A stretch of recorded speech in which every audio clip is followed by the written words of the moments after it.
திங்கக்கிழமை ஈவினிங் பாப்பாவுக்கும் தம்பிக்கும் ஸ்நாக்ஸ்க்கு என்ன கொடுக்கலாம் அப்படின்னு யோசிச்சுட்டு இருந்தேன். அப்போ தான் வந்து மாம்பழம் இருக்கிறது ஞாபகம் வந்துச்சு. சரின்னு சொல்லிட்டு அப்படியே 2 பேத்துக்கு வந்து பார்த்திங்கன்னா சின்ன சின்ன பீஸாக கட் பண்ணி கொடுத்தோம். அவங்களே சாப்பிட்டுப்பாங்க அப்படின்னு சொல்லிட்டு எடுத்து கட் பண்ணி கொடுத்தாச்சு. அவங்களும் சாப்பிட்டு வந்து பார்த்திங்கன்னா க்ளே வச்சு விளையாண்டு இருந்தாங்க. சரி நீங்கள் விளையாடுங்க, அப்படியே அம்மாவும் ட்ரெஸ் எல்லாமே மடித்து வைக்கிறேன் அப்படின்னு சொல்லிட்டு நானும் வந்து பார்த்திங்கன்னா மடித்து வச்சுட்டு இருந்தேன்.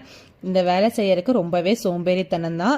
எனக்கு எப்போவுமே வந்து பார்த்திங்கன்னா துணி துவைச்சி கூட போட்டுரும். ஏன்னா மடிக்கிறதுக்கு சுத்தமாக பிடிக்காது. நைட்டு டின்னருக்கு உப்புமா மட்டும் ரெடி பண்ணிடலாம் அப்படின்னு சொல்லிட்டு ரெடி பண்ணிட்டு இருந்தேன்.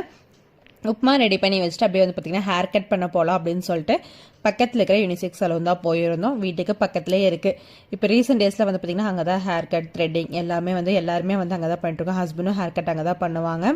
சரின்னு சொல்லிட்டு அப்படியே போய் ஹேர் கட்லாம் பண்ணிட்டு வந்தாச்சு. எப்படி இருக்குதுன்னு சொல்லுங்கள். நான் வந்து லேயர் கட் தான் பண்ணியிருந்தேன். ரொம்பவே ஹேர் வந்து ஷார்ட் பண்ணிட்டேன். எப்படி இருக்குதுன்னு சொல்லுங்கள் என்னோடய ஹேர் கட். அப்படியே வந்து ஹேர் கட் பண்ணி முடிச்சுட்டு அப்படியே நைட் டின்னரும் வந்து பார்த்திங்கன்னா உப்புமா வந்து சூப்பராக சாப்பிட்டாச்சு. தேங்க்யூ ஃபார் வாட்சிங். Keep support.